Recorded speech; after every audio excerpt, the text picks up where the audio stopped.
kjo rezolut, në qoftë se miratohet dhe shpresoj të miratohet me konsensus, i bën der kuvendit, i bën der vendit. Do të përqendrohem shkurt në disa aspekte kryesore nga këndvështrimi i përgjegjësive të ministrisë që drejtoj. Konstatimi i parë që prej miratimit të raportit të progresit, qëndrimi i Bashkimit Evropian ndaj zgjerimit nuk ka ndryshuar. Ai mbetet një Ju lutem mbani qetësi, ju lutem. Zini vendet dhe mbani qetësi të dëgjojmë zotin ministër. Që nga miratimi i raportit progresit, qëndrimi i Bashkimit Evropian ndaj zgjerimit nuk ka ndryshuar. Ai mbetet në themel një nga prioritetet strategjike të BE-s dhe nevojë për më shumë stabilitet dhe siguri. Natyrisht mbështetja për zgjerimin e Ballkanit Perëndimor mbetet e gjerë dhe e konsoliduar. Konstatimi i dytë është se marrëdhëniet tona me Bashkimin Evropian dhe vendet anëtare nuk kanë qenë asnjëherë më të ngushta, më konkrete, më përmbajtësore dhe më premtuese se sa sot.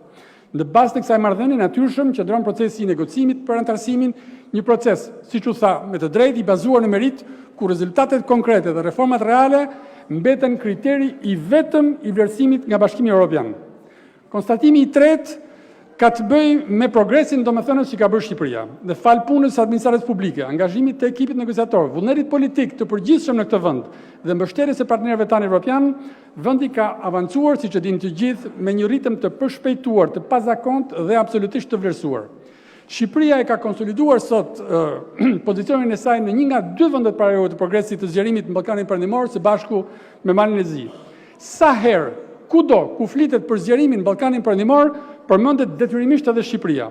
Përmendet dhe objektivi ynë për të mbyllur negociatat teknike në brenda vitit 2027 dhe për të antarësuar në BE në horizontin 2030.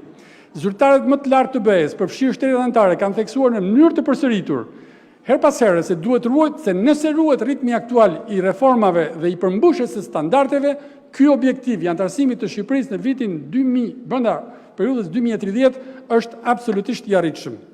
Natyrshëm, Ministria që drejtoj ka intensifikuar dialogun politik me institucionet evropiane dhe shtetet anëtare në funksion të këtij procesi. Dhe më lejoni të theksoj se procesi kryesor aktual është ai natyrisht i shqyrtimit të raportit të Komisionit Evropian për piketet e mjetme dhe ky proces, ndryshe nga sa dëgjohet apo thuhet dhe shkruhet në arenë publike, as nuk është bllokuar, as nuk është ndaluar, as nuk është vetuar nga ndonjë shtet anëtar. Përkundrazi, ai ka vëmendjen dhe angazhimin maksimal nga të gjitha vendet anëtare, të cilave ne duhet të jemi shumë mirënjohës për vëmendjen që i kanë kushtuar. Duhet të theksoj gjithashtu se si çdo vend kandidat, Shqipëria nuk është e pranishme as pjesë formale e diskutimeve të brendshme mes Komisionit dhe shteteve anëtare në grupin e punës për zgjerimin. Shqipëria, si çdo vend tjetër kandidat, do të jetë në tavolinë vetëm kur të bëhet vend anëtar. Dhe siç kemi bërë gjithnjë, mendoj se duhet jemi të duruar dhe të presim vendimin e vendeve anëtare. Ajo që po bëjmë aktualisht është një aktivitet intensiv në politik diplomatik në Tiranë, në Bruksel, në qytetet evropiane dhe në forumet ndërkombëtare për të forcuar mbështetjen për vendin dhe për procesin dhe në mënyrë të veçantë për të ruajtur ritmin, besueshmërinë dhe integritetin e procesit të zgjerimit.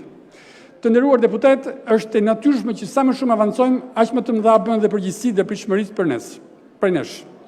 Për këtë arsye, procesi i integrimit duhet të mbështetet në një klimë më konstruktive dialogu politik dhe nga një gjithëpërfshirje më gjerë shoqërore. Partnerët tanë evropianë e konsiderojnë shumë të rëndësishëm përmirësimin dhe forcimin e dialogut politik, përfshirjen e të rinjve dhe të grupeve të tjera të interesit dhe rritjen e komunikimit publik mbi procesin e antarësimit dhe domethënien e tij për qytetarët. Dhe këtu do të bëja një sqarim. Të gjitha ato që ne i quajmë kushte apo angazhime janë absolutisht publike. Nuk ka asnjë të fshehur nga ato që quhen kushte, sido që duam t'i quajmë, apo angazhime, sepse pas çdo konferencë ndërqeveritare, pozicioni i përbashkët i Bashkimit Evropian është bërë publik. Është për këto që do ta konsultoj në faqen përkatëse të Komisionit Evropian. Unë pajtohem me idenë se në këtë fazë integrimi evropian nuk mund të mbetet vetëm një proces institucional dhe teknik. Ato aspekte janë absolutisht të paevitueshme, por ne duhet të punojmë bashkë që ai të jetë një projekt kombëtar dhe shoqëror që kërkon angazhim të përbashkët, siç ishte rezoluta e sotme. Po e mbyll zoti kryetar duke theksuar që në një proces kaq të rëndësishëm për të ardhmen e vendit, është absolutisht imperative që të gjithë, pavarësisht nga dallimet politike, pavarësisht nga qasjet e ndryshme, të bëjmë gjithçka për të maksimalizuar mundësinë reale që Shqipëria ka sot për të mbyllur negociatat brenda vitit 2027 dhe për të bërë vend anëtar i BE-s në horizontin 2030. Procesi i negocimit po bën pikërisht këtë, të avancojmë në çdo fushë, përfshirë në ato ku ka nevojë për më shumë, më mirë, më shpejt, siç rekomandohet me drejt në progresin e raportit të vitit kaluar. Ky është një investim strategjik për Shqipërinë dhe të nesërmen, për një vend më të fortë, më demokratik, më të zhvilluar dhe më të sigurt. Është një angazhim që u shërben të gjithë qytetarëve, veçanërisht fëmijëve dhe të rinjve që do të jenë qytetarët e nesërm të Bashkimit Evropian me më shumë mundësi, siguri dhe dinjitet. Kjo është sfida dhe përgjegjësia jone e përbashkët. Ju falenderit.